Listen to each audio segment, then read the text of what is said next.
안녕하세요. 인생 책방의 락중입니다. 인생 책방에서는 시청자 여러분과 좋은 책을 통하여 인생의 밝은 경로를 찾고자 노력합니다. 구독과 좋아요는 영상 편집에 큰 힘이 됩니다. 저자는 이 책에서 12가지 인생의 법칙, 혼돈의 해독제라는 제목을 결정하는데도 무척 오랜 시간이 걸렸다. 많은 후보 중에서 이 제목을 선택한 이유는 무엇보다 단순함 때문이었다. 이 제목에는 원칙이 정리되지 않으면 혼돈이 유혹한다는 뜻이 담겨 있다. 우리에게는 법칙과 기준, 가치가 필요하다. 우리는 마치 짐을 나르는 동물과 같다. 우리 인생이 살만한 가치가 있고 우리가 존재하는 이유가 있다는 것을 증명하기 위해서라도 짐을 짊어져야 한다. 우리에게는 일상과 전통도 필요하다. 그런 것이 질서다. 하지만 질서도 지나치면 좋지 않다. 혼돈이 우리를 덮치고 그 결과 혼돈에 매몰될 수 있기 때문이다. 우리는 좁고 고든 길을 걸어야 한다. 이 책에서 언급하는 12가지 법칙은 그곳에 있기 위한 지침이다. 그곳은 혼돈과 질서의 경계선 위에 있다. 그곳은 우리가 안정을 누리면서도 얼마든지 탐험과 변화, 수정과 협력을 시도할 수 있는 곳이다. 그곳은 우리의 삶, 그리고 삶에서 피할 수 없는 고통을 정당화한 의미를 찾을 수 있는 곳이다. 우리가 올바르게 산다면 부담스러운 자의식의 무게를 견뎌낼 수 있을 것이다. 올바르게 산다면 우리가 죽음을 피할 수 없는 유약한 존재라는 사실을 기꺼이 인정할 것이다. 원망으로 시작해서 시샘과 복수심과 파괴된 욕망을 차례로 자극하는 피해의식에도 사로잡히지 않을 것이다. 올바르게 산다면 우리가 불완전하고 무지한 존재라는 사실을 감추기 위해 전체주의적 이념에 의지할 필요도 없을 것이다. 올바르게 산다면 지옥으로 향하는 모든 길을 피할 수 있을 것이다. 우리는 20세기의 진짜 지옥이 어떤 것인지를 생생히 목격하지 않았는가? 이 책에서 소개하는 12가지 법칙과 그에 관해 설명을 통해 이미 알고 있는 것을 좀 더 깊이 이해할 수 있기를 바란다.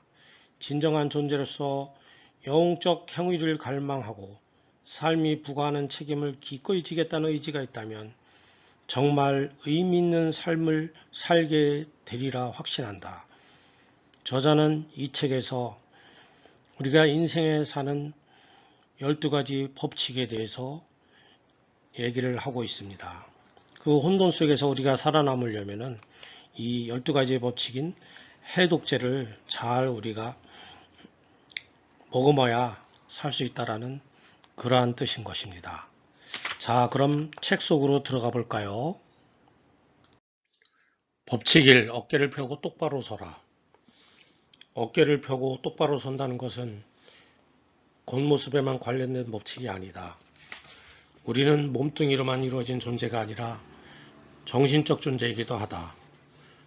몸을 똑바로 하라는 말에는 정신 역시 똑바로 하라는 요구가 들어있다. 똑바로 선다는 것은 존재의 부담을 자진해서 받아들인다는 뜻이다.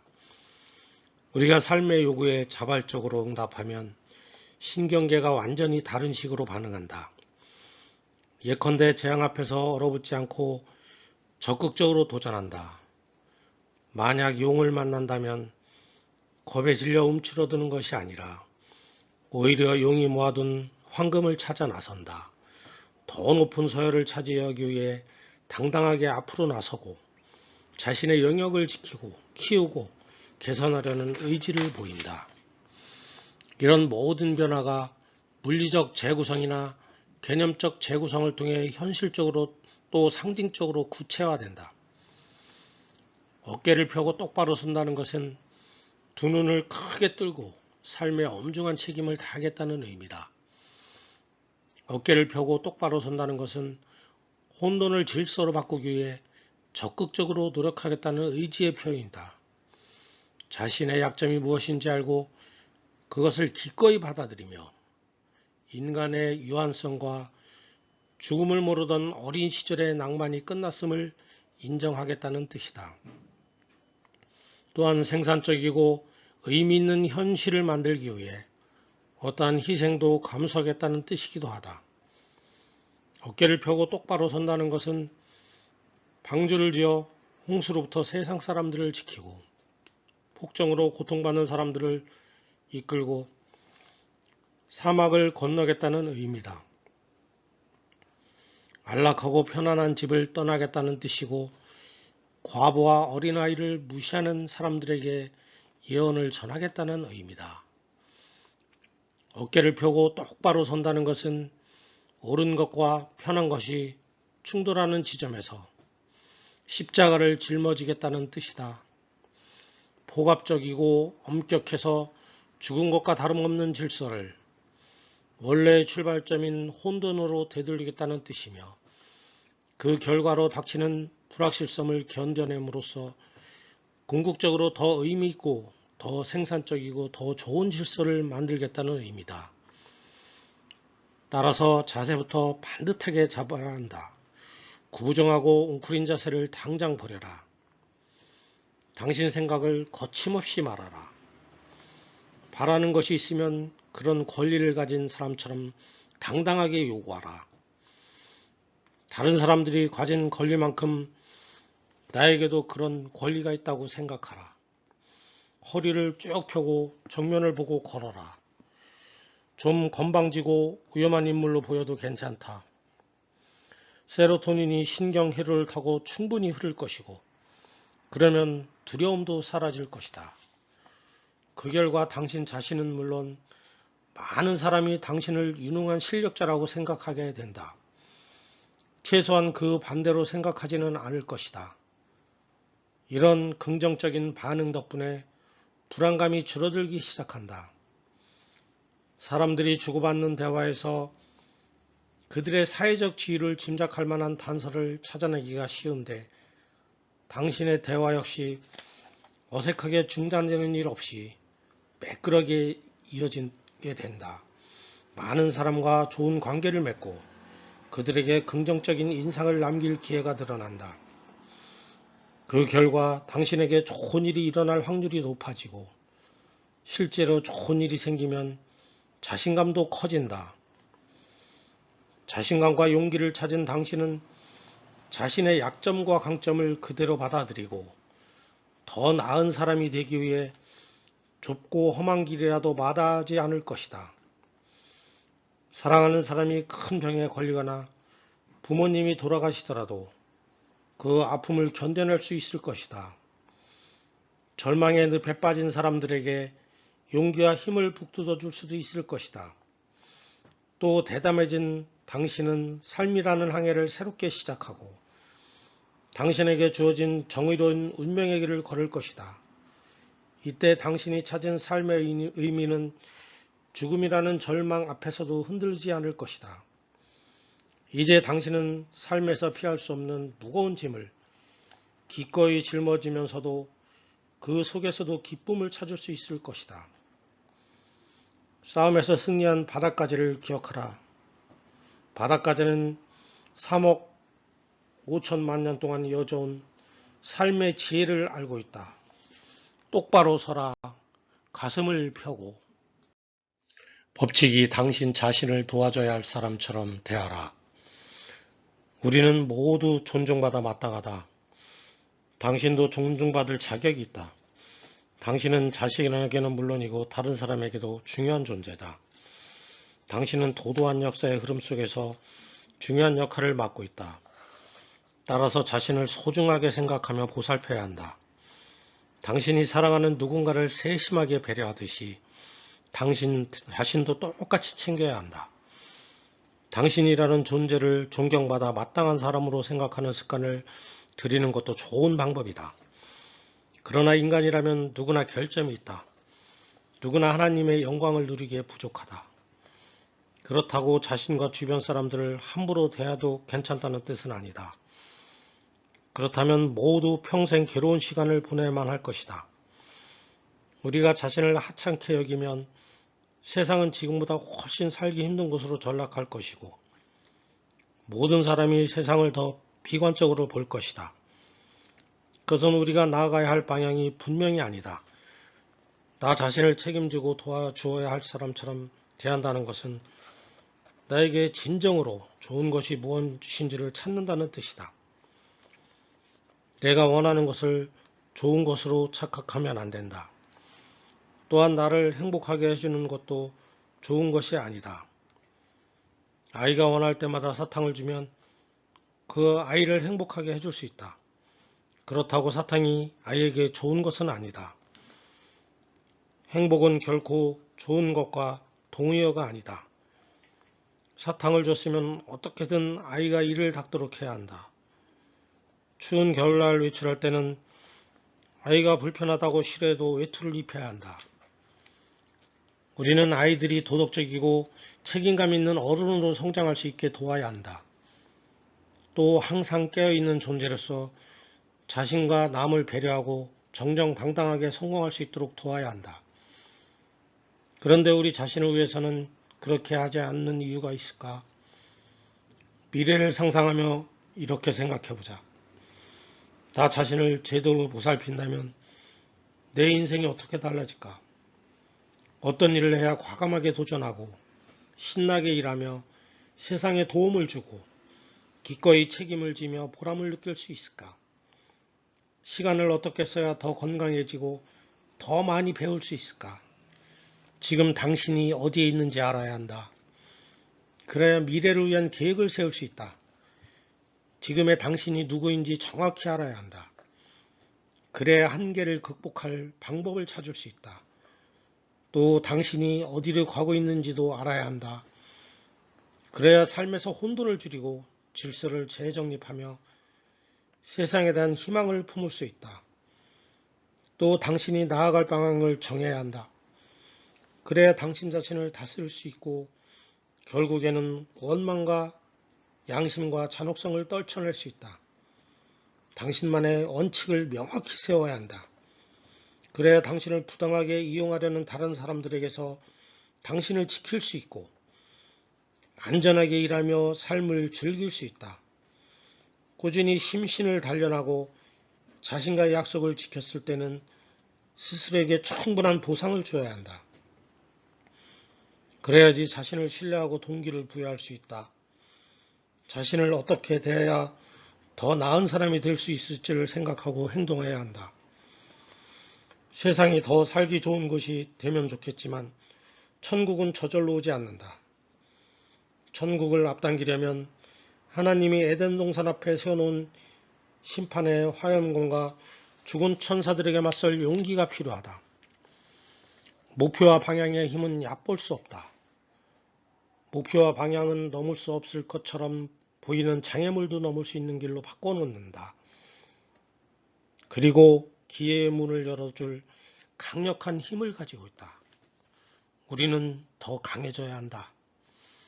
당신 자신부터 시작하라. 당신을 보살펴라. 당신이 누구인지 정확히 알아라. 더 나은 사람이 되어라. 목표를 정하고 그곳으로 향한 길을 걸어라. 19세기 독일의 위대한 철학자 니체는 왜 살아야 하는지를 아는 사람, 삶의 의미를 아는 사람은 어떻게든 살아갈 수 있다라고 하지 않았는가. 위태롭게 흔들리며 지옥으로 추락하는 세상을 천국으로 옮겨놓는 일에 당신 역할도 있다. 사람들에겐 은밀하고 개인적인 각자의 지옥이 있다. 먼저 당신의 지옥이 무엇인지 철저히 파악하면 그런 곳에 발을 들여놓지 않을 수 있다. 아니, 애초에 그런 지옥을 만들지 않을 수 있다. 당신의 삶을 바칠 수 있는 다른 길을 선택하라. 그러면 삶의 의미가 분명해진다. 힘겨운 삶을 사는 당신이 꼭 존재하는 이유가 찾아진다. 또한 죄악으로 가득한 본성이 구원받는다. 에덴 동산에서 하나님과 동행하는 법을 다시 배운 사람답게 부끄러운 자의식을 떨쳐내고 자연스러운 자긍심과 당당한 자신감을 찾게 될 것이다. 당신 자신을 도와주어야 할 사람처럼 대하는 것, 당신이 가장 먼저 해야 할 일이다. 법칙 3. 당신에게 최고의 모습을 기대하는 사람만 만나라. 당신의 원대한 목표를 지지하는 사람들이 곁에 있으면 함부로 행동하기가 어려워진다. 당신이 냉소적이고 파괴적인 모습을 보일 때 그들이 용납하지 않을 것이기 때문이다. 당신이 자신이나 주변 사람들에게 좋은 영향을 주는 선택을 하면 힘을 보태줄 것이고, 그렇지 않을 때는 등을 돌릴 것이다. 따라서 사소한 선택이라도 신중하게 결정하고 소임과 책임을 완수하기 위해 각오를 다질 것이다. 하지만 당신의 목표에 관심이 없는 사람들은 정반대로 행동한다. 담배를 힘들게 끊은 사람에게 담배를 권하고 알코올의 의존증에서 겨우 벗어난 사람들에게 맥주를 권한다. 당신이 마침내 목표를 이루거나 어려운 일을 해내면 당신을 질투할 것이다. 더 좋아지는 일이 없고 어떻게든 끌어내리려 할 것이다. 자신들의 업적이 더 크다고 말하며 당신의 성취를 깔아뭉갤 것이다. 어쩌면 당신의 의지와 진실함을 확인하려는 시험일 수 있다. 그러나 당신이 긍정적으로 변화하면 상대적으로 그들의 흠결이 드러나기 때문에 당신을 어떻게든 물어뜯으려 할 확률이 높다. 위대한 결과는 운명을 건 도전에서 나오고 모든 영웅은 심판의 순간에 탄생한다. 이탈리아 피렌체에는 미켈란젤로의 걸작 대리석 조각품 다비드상이 있다. 아무도 감히 싸우려 하지 않는 거인 골리앗에 맞서 작은 돌멩이를 쥐고 결의에 찬 눈빛으로 서 있는 다비드상은 관광 여러분에게 외치고 있는 듯하다. 너는 지금의 너보다 더 나은 사람이 될 수 있다. 골리앗이 40일 동안 싸움을 걸었을 때 아무도 그의 도발에 응하지 않았다. 마침내 다윗이 골리앗과 싸우겠다고 했을 때 그의 형제들은 양이나 치라며 비아냥거렸다. 당신이 다윗처럼 불가능해 보이는 원대한 목표를 향해 나아갈 때 현재의 부족함과 미래의 가능성이 동시에 드러난다. 그리고 다윗의 형제들처럼 많은 사람이 당신 때문에 혼란에 빠질 것이다. 그들의 냉소주의와 게으름이 정당화될 수 없다는 걸 당신이 증명하기 때문이다. 그들은 카인이고 당신은 아벨이다. 그들은 자신들의 삶이 망가진 이유가 세상의 잘못 때문이 아니라 사실은 당신을 통해 알게 될 것이다. 삶의 무게를 감당하기 싫은 자신들의 잘못이라는 점을 그들도 부인할 수 없을 것이다. 선하고 건강한 사람들과 함께 지내는 일이 쉬울 것 같지만 사실은 그렇지 않다. 오히려 문제 많고 질 나쁜 사람들과 지내는 것보다 더 어렵다. 몸과 마음이 모두 건강한 사람은 그야말로 이상적이다. 그런 사람과 가까이 지내려면 강인한 의지와 꾸준한 노력이 필요하다. 겸손해야 하고 용기가 있어야 한다. 모든 걸 스스로 판단해야 하고 조건 없는 동정과 연민도 경계해야 한다. 그런데도 나는 당신에게 이렇게 말해주고 싶다. 당신에게 최고의 모습을 기대하는 사람만 만나라. 법칙 4. 당신을 다른 사람과 비교하지 말고 오직 어제의 당신하고만 비교하라. 깨달음은 여명이다. 깨달음을 얻은 사람은 폭풍 역할을 벗어던지고 현재에 집중한다. 세상을 조작하지 않고 진실을 말한다. 순교자나 폭군의 역할을 중단하고 협상한다. 다른 사람의 삶이 내 삶보다 더 낫지 않다는 것을 알기에 이제는 누구도 시기하지 않는다. 목표를 낮추고 인내하는 법을 알기에 좌절하거나 실망하지도 않는다. 자신이 누구이고 진정으로 원하는 것이 무엇이며 무엇을 하고 싶어 하는지도 깨달아간다. 그래서 자신 앞에 놓인 수많은 문제에 대해 본인만의 해법을 발견해 간다.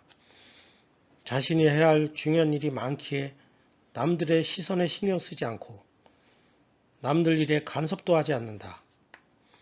가장 높은 목표를 세워라. 그리고 오늘에 집중하라. 이제 당신은 높은 곳을 향해 나아간다. 마음속에는 희망이 가득하다. 삶에 여전히 험하고 높은 산길이지만 이제는 그 길을 걷는 법을 배웠다. 지금 공경에 빠진 사람이 훗날 어떻게 해야 될지 누가 알겠는가. 목적지에 잘 도착하는 것보다는 여행하는 동안 즐거운 것이 훨씬 더 낫다. 구하라. 그래야 너희가 받을 것이다. 두드려라. 그래야 너에게 문이 열릴 것이다. 간절히 구하고 있는 힘껏 두드려야 비로소 더 나은 삶의 기회를 얻는다. 우리에게 개개인의 삶이 조금씩 나아지면 이 세상도 살기 좋은 곳으로 변할 것이다.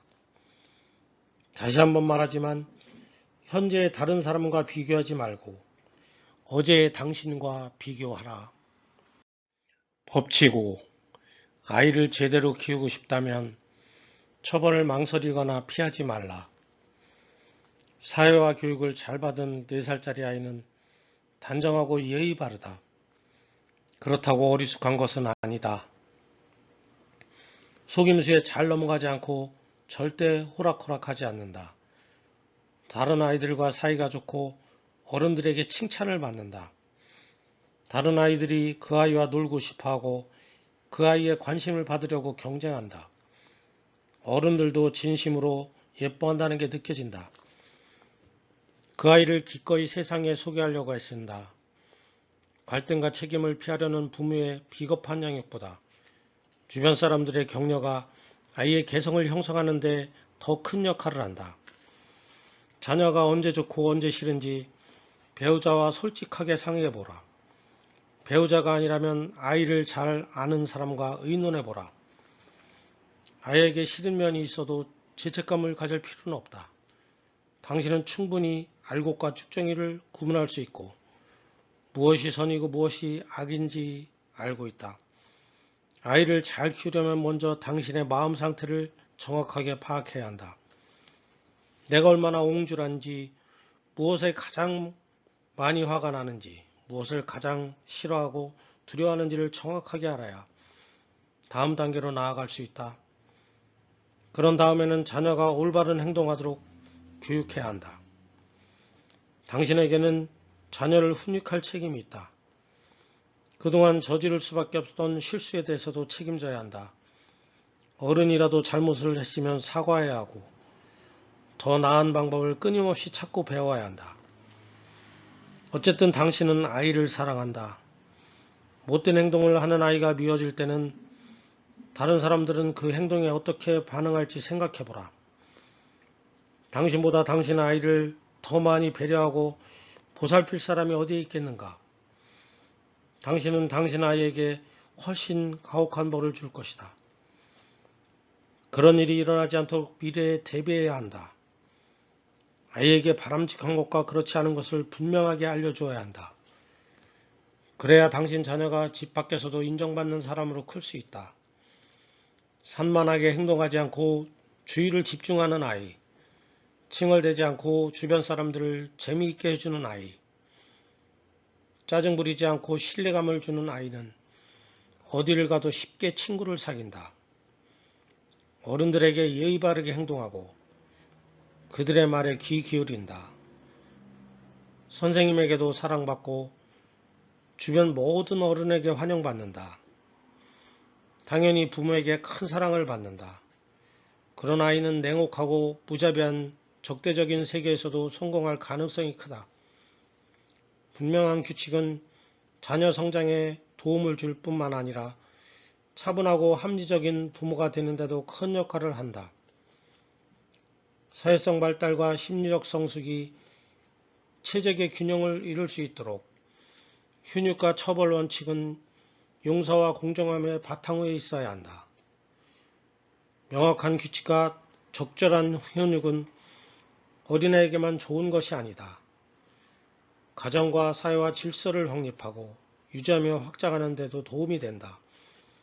이때 질서는 지하세계의 혼돈과 공포로부터 우리를 보호한다. 지하세계는 모든 것이 불확실한 불안과 절망이 지배하는 암울한 공간이다. 헌신적이고 용기 있는 부모가 자녀에게 줄 수 있는 가장 큰 선물은 올바른 훈육이다. 아이를 제대로 키우고 싶다면 처벌을 망설이거나 피하지 말라. 법칙 6. 세상을 탓하기 전에 방부터 정리하라. 당신 환경을 생각해보자. 우선 작은 것부터 살펴보자. 당신은 자신에게 주어진 기회를 100% 활용해 왔는가? 직장에서 전력을 다해 일하고 있는가? 혹시 분노와 원망에 사로잡혀 맥없이 하루하루를 보내고 있지는 않는가? 형제와는 잘 지내고 있는가? 배우자를 존중하는가? 자식들을 애정으로 대하고 있는가? 건강과 행복을 파괴하는 나쁜 습관은 없는가? 당신에게 주어진 책임을 다하고 있는가? 친구와 가족에게 꼭 해야 할 말을 하는가? 주변을 더 좋은 곳으로 만들기 위해 하는 일이 있는가? 당신 삶을 깨끗이 정리했는가? 그렇지 않다면 지금부터라도 이렇게 해보자. 당신이 옳지 않다고 생각하는 것들, 그것들을 중단하라. 오늘 당장 중단하라. 그 행동이 잘못된 것이라는 사실을 이미 알면서 그 행동을 합리화하는 데 시간을 낭비하지 말라. 그런 식의 합리화는 전혀 도움이 안 된다. 혼란을 키우고 실천을 방해할 뿐이다. 이유를 명확히 몰라도 무엇이 옳고 무엇이 그른지 정도는 알 수 있다. 자세히 설명할 수 없고 명확히 표현할 수 없어도 무엇이 잘못되었는지는 직감할 수 있다. 우리는 복잡하기 이를 데 없는 존재여서 누구도 자신을 완벽하게 알 수 없다. 게다가 우리는 이해할 수 없는 지혜를 무시하려는 경향이 있다. 따라서 중단해야 한다는 생각이 조금이라도 들면 그냥 중단하라. 비겁하고 천박한 행동을 중단하라. 당신을 나약하고 부끄럽게 만드는 것은 입에도 올리지 말라. 당신을 강인하게 만드는 것만 생각하고 당신에게 힘을 주는 말만 하라. 떳떳하게 말할 수 있는 것만 말하라. 다른 사람의 의견은 중요하지 않다. 오로지 당신의 판단의 행동이 기준이다. 세상이 정한 행동 기준을 따라야 할 필요는 없다. 그렇다고 당신이 속한 문화의 전통을 무시하지는 말라. 인생은 짧다. 전통이 오랜 시간에 걸쳐서 발견한 것들을 혼자서 알아낼 만한 시간은 없다. 과거로부터 이어져 온 지혜는 어렵게 얻은 것이다. 전통과 문화 속에서 분명히 삶에 유익한 지혜가 있다. 자본주의나 정치권을 탓하지 말라. 당신의 적들을 욕하지 말라.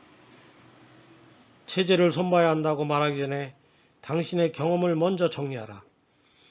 또 겸손한 마음을 가져라. 가정도 평화롭게 꾸려가지 못하면서 어떻게 함부로 세상을 평가할 수 있겠는가? 당신의 양심과 이성이 시키는 일만 하라. 그리고 하루 동안 어떤 변화가 일어나는지 지켜보라. 몇 주가 지나면 또 어떤 일이 일어나는지 보라. 제대로 실천하면 마음속에서 생각하는 것들을 말할 수 있게 된다. 아내나 남편, 아이들이나 부모님에게 당신이 실제로 원하는 것과 필요한 것을 말하게 될 것이다. 또한 당신이 해야 하는데 하지 않은 일이 있다면 그 부분을 바로잡으려 할 것이다. 머릿속을 거짓으로 채우는 걸 중단하면 머릿속도 정돈되기 시작한다. 거짓 행동으로 삶을 왜곡하는 걸 중단하면 훨씬 더 나은 삶을 경험할 것이다. 그때쯤에는 조금 더 미묘하고 새로운 당신의 잘못이 드러난다. 그런 것이 있다면 역시 중단하라. 몇 개월 혹은 몇 년 동안 꾸준하게 하면 당신의 삶은 점점 단순해질 것이다. 판단력이 향상되면서 꼬이고 뒤틀린 과거 문제들도 정리된다. 냉소주의에서 벗어나 더욱 강인한 정신력을 갖게 되고 더욱 당당하게 미래를 열어갈 것이다. 더는 삶을 쓸데없이 어렵게 만들지 않을 것이다. 그래도 인생의 비극은 피할 수 없다. 하지만 냉소와 기만으로 그 비극이 더 악화되는 것을 막을 수 있다. 그렇게 타락의 길에서 빠져나온 당신은 전보다도 훨씬 더 강해져 있을 것이다. 인생에 피할 수 없는 비극에 좀 더 의연하게 대처할 수 있을 것이다. 비극을 그저 비극으로만 머물도록 그 비극이 불지옥으로 변하지 않도록 자신을 조절하는 법도 알게 될 것이다. 당신의 불안과 절망, 원망과 분노가 처음에는 폭발 직전까지 가더라도 결국에는 점점 사라질 것이다. 당신은 여전히 나약한 존재지만 맑아진 정신의 삶의 좋은 면을 발견할 것이다. 궁극적으로 당신은 누구보다 평화와 세상의 모든 선함을 지키는 강력한 힘이 될 것이다.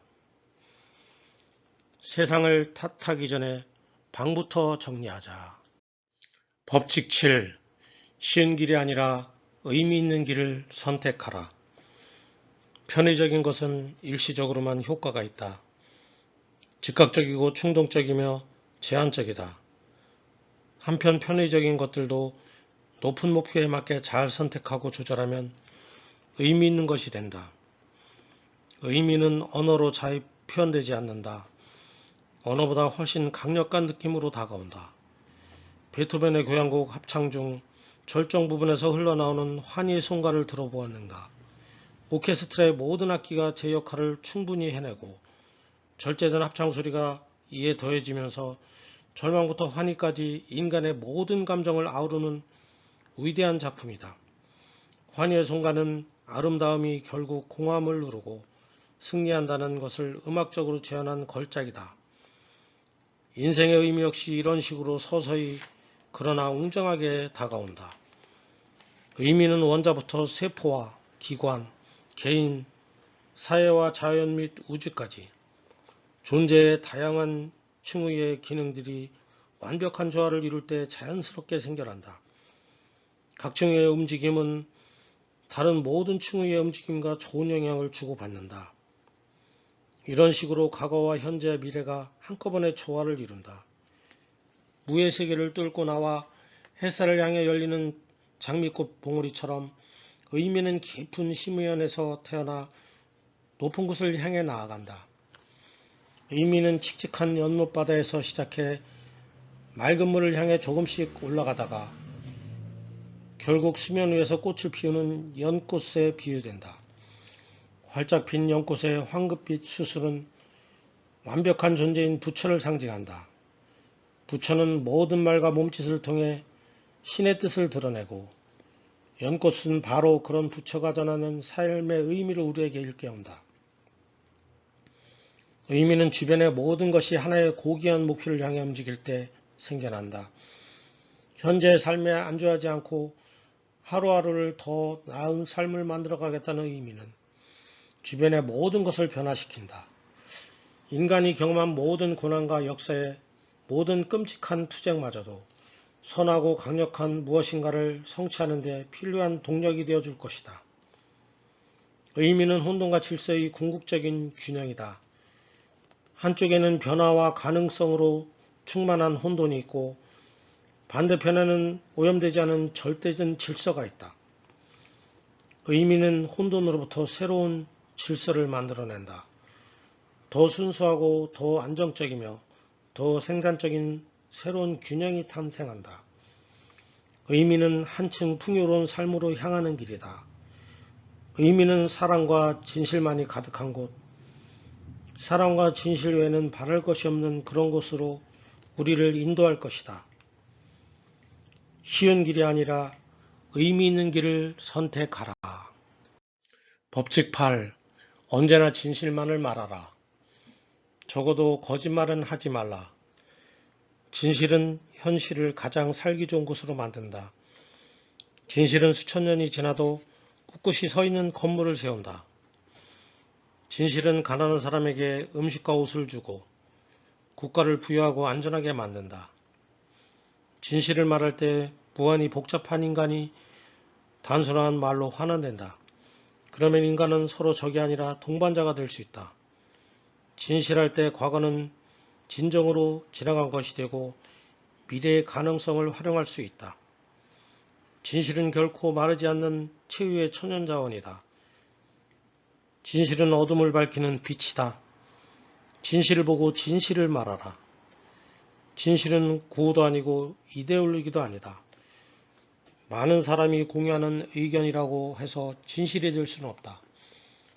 오히려 진실은 지극히 개인적이다. 당신의 진실은 당신이 처한 독특한 환경에 근거하고 있다. 오로지 당신만이 말할 수 있는 것이다. 당신의 개인적인 진실을 파악한 뒤 당신 자신과 다른 사람에게 신중히 그리고 명확하게 전달해보라. 그러면 현재의 믿음 체계를 유지하면서도 확실한 안전과 풍요로운 삶을 누리게 될 것이다. 또한 이미 지나가 버린 과거 속에서 벗어나 더 나은 미래를 만들어갈 수 있을 것이다. 진실은 삶의 깊고 깊은 원천에서 끊임없이 샘솟는다. 그래서 우리가 삶의 필연적인 비극에 맞닥뜨리더라도 영원히 위축되거나 소멸하지 않는다. 삶의 비극에 복수하겠다는 섬뜩한 욕망을 피할 수 있는 것도 그 때문이다. 앞에서 말했듯이 삶의 비극은 존재의 원죄다. 우리 모두 어떻게든 견뎌내야 한다. 그래야 우리가 존재할 수 있다. 당신의 삶이 꿈꾸던 것이 아니라면 진실을 말하도록 노력해보라. 당신이 어떤 이데올리기에 필사적으로 매달리거나 허무주의에 사로잡혀 나뒹굴고 있다면 진실을 말하도록 노력해보라. 의욕이 없고 소외당하는 기분이 든다면, 혼돈에 휩싸이고 절망에 빠진 기분이라면 진실을 말하도록 노력해보라. 낙원에서 모두 진실을 말한다. 바로 그것이 낙원인 것이다. 언제나 진실만을 말하라. 적어도 거짓말은 하지 말라. 법칙 9. 다른 사람이 말할 때는 당신이 꼭 알아야 할 것을 들려줄 사람이라고 생각하라. 대화하는 동안 당신 자신의 목소리에 귀 기울이는 것은 상대방의 말을 경청하는 것과 다를 바 없다. 화자가 새로운 정보를 전달할 때 어떻게 반응하는가? 그 정보가 당신에게 어떤 영향을 미쳤는가? 그 정보로 인해 당신의 내면은 무엇이 새로워졌는가? 그 정보가 당신의 인식을 어떻게 바꾸었는가? 그 정보를 근거로 어떤 새로운 의문을 품게 되었는가? 이런 의문들에 관한 생각을 상대방에게 솔직하게 말하면 상대방도 좋은 영향을 받는다. 이런 과정을 거치며 당신과 상대방은 함께 새롭고 넓은 곳을 향해 나아간다. 당신과 화자가 과거의 믿음을 버려야 변화할 수 있다. 그럼으로써 낡은 껍질을 벗고 새로운 껍질을 얻게 된다. 지적 탐험을 향해 대화는 참여한 사람 모든 진심으로 듣고 말하며 진실을 구하려는 것이다. 그래서 중요하고 매력적이며 흥미롭고 의미가 있다.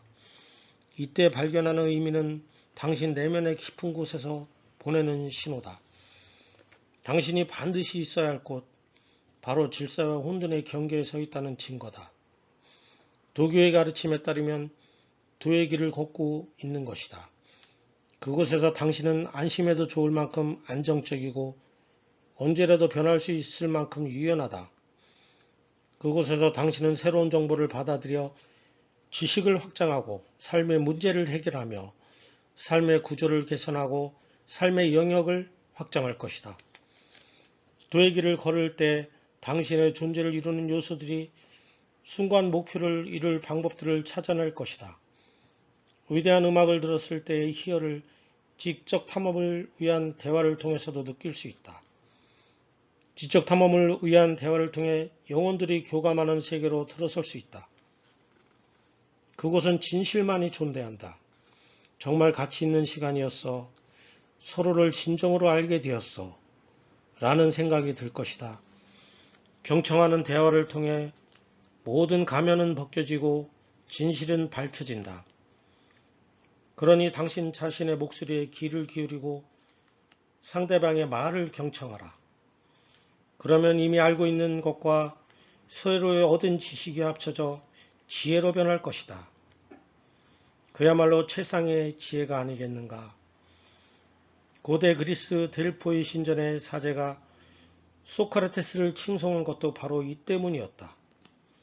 소크라테스는 항상 진실을 추구하는 사람이었다. 델포이 신전의 사제가 소크라테스를 살아있는 자 가운데서 가장 지혜로운 자라고 선언한 이유는 소크라테스가 자신이 아무것도 모른다는 것을 알았기 때문이다. 당신이 꼭 알아야 할 것을 들려줄 사람이라 생각하고 상대방의 말을 경청하라. 법칙 10. 분명하고 정확하게 말하라. 대화할 때는 주제를 의식적으로 명료하게 규정해야 한다. 특히 까다로운 문제를 두고 대화할 때는 더욱 그렇다. 그렇지 않으면 대화의 주제가 모든 것이 된다. 이런 무분별한 대화는 바람직하지 않다. 실제로 부부간의 대화가 중단되고 끊어지는 이유도 대부분 너무 많은 이야기를 하기 때문이다. 과거에 일어난 문제, 지금 존재하는 문제, 훗날 닥칠 문제 등 여러 가지 문제가 주제로 오르며 대화가 말다툼으로 변한다. 한 번에 모든 것을 논해야 할 수 있는 사람은 아무도 없다. 생산적인 대화를 하려면 다음과 같이 해야 한다. 나를 불안하게 하는 건 정확히 무엇이다. 따라서 대안으로 내가 원하는 것은 정확히 무엇이다. 당신이 나에게 줄 수 있는 것은 정확히 무엇이다. 이렇게 한다면 당신과 내가 더는 불행하지 않을 것이다. 이렇게 말 안 하면 먼저 다음과 같이 생각해야 한다. 정확히 무엇이 잘못되었는가? 정확히 내가 원하는 것은 무엇인가? 당신은 이렇게 정리한 내용을 솔직히 털어놓음으로써 혼돈에서 질서의 세계를 끌어내야 한다. 불행과 혼돈에서 벗어나려면 정확하고 정직하게 말해야 한다. 움츠리고 숨는다면 당신의 어두운 내면에 숨어있는 작은 용이 거대한 용으로 변해 당신을 단숨에 삼켜버릴 것이다. 당신이 지금까지 어떤 삶을 살았는지 알아내야 한다. 그래야 지금 당신이 어디에 있는지 알 수 있다. 당신이 지금 어디에 있는지 정확히 알지 못하면 어디에나 있을 수 있다는 뜻이다. 어디에나 있다는 것은 지독히 나쁜 곳에 있을 수도 있다는 말이다. 거듭 말하지만 당신이 지금까지 어떤 삶을 살았는지 알아내야 한다. 그렇지 않으면 당신이 목표로 삼는 곳에 이를 수 없다. A 지점에서 B 지점으로 가려면 어떻게 해야 하는가? 먼저 A 지점에 있어야 한다. 그렇지 않으면 A 지점에서 B 지점으로 갈 수 없다. 당신의 목표도 정확히 알아내야 한다. 그 방향으로 움직이지 않으면 목표에 도달할 수 없다. 정처 없이 방황해서는 한 걸음도 앞으로 나아갈 수 없다. 실망과 좌절이 있을 뿐이다. 불안하고 불행해서 주변 사람들과 어울리기도 쉽지 않다. 원한과 복수심까지 더해지면 상황은 걷잡을 수 없이 악화한다. 당신의 의도를 말로 표현해보라. 그래야 당신의 의도하는 바를 명확히 알아낼 수 있다. 당신이 말한 대로 행동하라. 그래야 어떤 일이 일어날지 알아낼 수 있다. 주의를 기울여 관찰하라. 당신의 잘못에 주목하고 그 잘못들을 정확하게 말로 표현하고 바로잡으려고 노력하라. 이렇게 할 때 각자의 삶에서 의미를 발견할 수 있고 삶의 비극으로부터 우리를 지켜낼 수 있다. 그렇지 않으면 우리가 어떻게 삶의 비극에서 벗어날 수 있겠는가? 삶의 혼돈을 직시하고 정면으로 맞서라. 혼돈의 바다를 정조준하라. 목적지를 명확히 설정하고 그 목적지로 향하는 길에 지도를 표시하라. 당신이 원하는 것을 정확히 말하라. 당신이 어떤 사람인지 주변 사람들에게 있는 그대로 알려라. 주의 깊게 관찰하며 앞으로 나아가라. 항상 솔직하게, 분명하고 정확하게 말하라. 법칙 11. 아이들이 스케이트보드를 탈 때는 방해하지 말고 내버려 두어라. 남성은 자신을 채찍질하고 상대를 채찍질함으로써 강해진다. 지금도 마찬가지지만 내가 10대였을 때 여자아이보다 남자아이가 자동차 사고를 당하는 경우가 훨씬 많았다. 그 이유가 무엇이었을까? 남자아이들은 밤마다 밖으로 나가 빙판으로 뒤덮인 주차장에서 자동차를 제자리에서 회전시키는 묘기를 연습했기 때문이다. 또 짧은 거리를 전력으로 질주했고 길 없는 산길을 수백 미터까지 운전해 올라가기도 했다. 몸싸움은 다반사였고 수업을 빼먹거나 선생님에게 말대답하며 반항하기도 했다. 석유 채굴장에서 일할 수 있을 만큼 덩치도 커지고 힘도 세졌는데 화장실에 가기 위해 허락을 받으려고 손을 드는 게 싫어서 학교를 그만둔 아이들도 있었다. 한겨울에 꽁꽁 얼어붙은 호수에서 오토바이 경주를 하는 역시 남자아이들이었다. 스케이트보드를 타거나 타워 크레인 혹은 고층 건물을 오르는 일, 프리러닝 같은 위험한 짓을 하며 자신의 능력을 과시하는 쪽도 거의 언제나 남자아이였다. 이런 과정이 한계를 넘어 극단으로 흐르면 남자들은 의식하지 못하는 사이에 반사회적 행동에 빠져들기도 한다. 이 모든 것이 여성보다 남성에게 더욱 자주 있는 일이다. 그렇지만 대담성과 용기의 표현이 항상 범죄적인 성향을 띠는 것은 아니다. 자동차로 제자리에서 회전하는 아이들은 자동차의 성능, 운전자로서의 능력, 통제할 수 없는 상황에서 자신의 제어 역량을 시험해 보려는 것이었다. 또 선생님에게 말대답하는 행위는 권위에 저항하며 선생님에게 정말로 권위가 있는지, 위기가 닥쳤을 때 믿고 신뢰할 수 있는 사람인지 확인해 보려는 것이었다. 학교를 중퇴한 10대 남자 아이들은 영하 40도의 매서운 추위에도 석유 채굴장에서 일을 했다. 교실에서는 더 나은 미래가 기다리고 있다고 가르치지만 많은 10대 남자아이들 교실 밖으로 몰아낸 것은 유약함이 아니라 강인함이었다. 건강한 여성은 소년이 아닌 남자를 원한다. 건강한 여성은 다투고 씨름할 만한 상대를 원한다. 여성은 강해지면 더 강한 배우자를 원한다. 똑똑한 여성은 더 똑똑한 남성을 원한다. 여성은 식탁에 새로운 것을 올려줄 남성을 원한다. 그래서 강하고 똑똑하고 매력적인 여성은 짝을 찾기가 어렵다. 어느 연구 논문의 표현을 빌리면 소득과 교육, 자신감과 지능, 지배력과 사회적 지위에서 자신보다 더 높은 남자라는 생각이 들 만큼 자신을 압도하는 남성이 주변에 많지 않기 때문이다. 따라서 소년이 남성이 되려고 했을 때 방해하는 시대 풍조는 여성의 편도 아니고 남성의 편도 아니다. 어린 여성이 자립하려고 할 때도 이런 시대 풍조가 안 돼, 너무 위험해 라며 독선적인 목소리를 높일 것이다. 실패와 질투, 원한과 파괴를 조장하는 반인륜적 풍조가 아닐 수 없다. 진정으로 인간의 편에 선다면 누구도 그런 풍조에 동조하지 않을 것이다. 더 나은 세상을 목표로 하는 사람이라면 누구도 그런 풍조에 맥없이 사로잡히지 않을 것이다. 강한 남자가 위험하다고 생각하면 약한 남자가 무엇을 할 수 있는지 꼼꼼히 지켜본 뒤 최종적인 판단을 내리기 바란다. 아이들이 스케이트보드를 탈 때는 방해하지 말고 내버려 두어라. 법칙 12.